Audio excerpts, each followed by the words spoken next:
Training centre. এখানে আপনার AC, fridge, washing machine, micro oven, কুলারের কাজ খুব যত্ন সহকারে শেখানো হচ্ছে। পুরোটাই প্র্যাকটিক্যাল, 90% এখানে প্র্যাকটিক্যাল এবং 10% এখানে থিওরিক্যাল। এটা কোথায়? এটা হচ্ছে বর্ধমানের বুধবুধ। এই যোগাযোগ কী করে করবেন? 8670210844 এই নাম্বারে আপনারা সকলে যোগাযোগ করুন। দেখুন আপনারা, আমার একটা স্টুডেন্ট দেখুন এখানে কী করে কম্প্রেসারকে কীভাবে ডাইরেক্ট স্টার্ট করছে সেইটা নিজে তৈরি, মানে নিজে তৈরি করেছে, নিজে দেখাচ্ছে। দাদা এটা কিভাবে করলেন একটু আমাকে বোঝান এই জিনিসটা।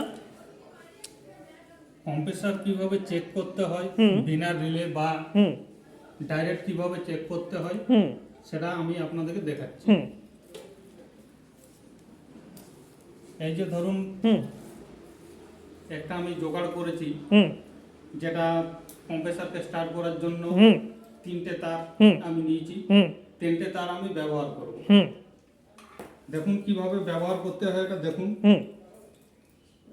প্রথমে তারগুলো নিলাম,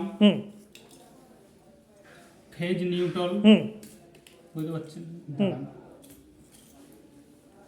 এটা ধরুন ফেজ লাগালাম কম্প্রেসারে।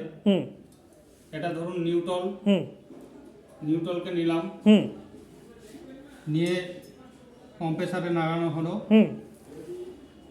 এরপর আর একটা যেটা আছে, এটা স্টার্টিং করার জন্য যেটা, সেটা কিন্তু এখানে দিলাম। বাহ, খুব সুন্দর। স্টার্টিং এর যে কাজ সেটা কিন্তু আমার এখানে বেড সুইচ করা আছে। ও, এই বেড সুইচের মাধ্যমে কিন্তু আমরা স্টার্টিং করব। খুব সুন্দর। ঠিক আছে, দেখি একবার চালিয়ে দেখান। বোর্ডে লাগালাম। বোর্ডে লাগানোর পর সুইচ দিয়েছি।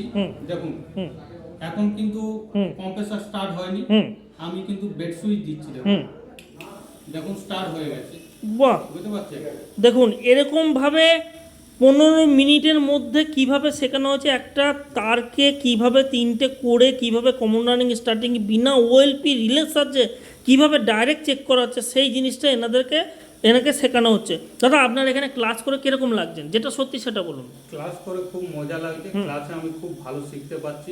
আর আপনি যেভাবে শেখাচ্ছেন আশা করছি আমি কোনো ইনস্টিটিউটে এরকমের শেখানো হয় না। তাহলে বুঝতে পারছেন তো, এরকমভাবে আমার এখানে শেখানো হচ্ছে। থিওরিক্যাল 10%, পুরোটাই প্র্যাকটিক্যাল।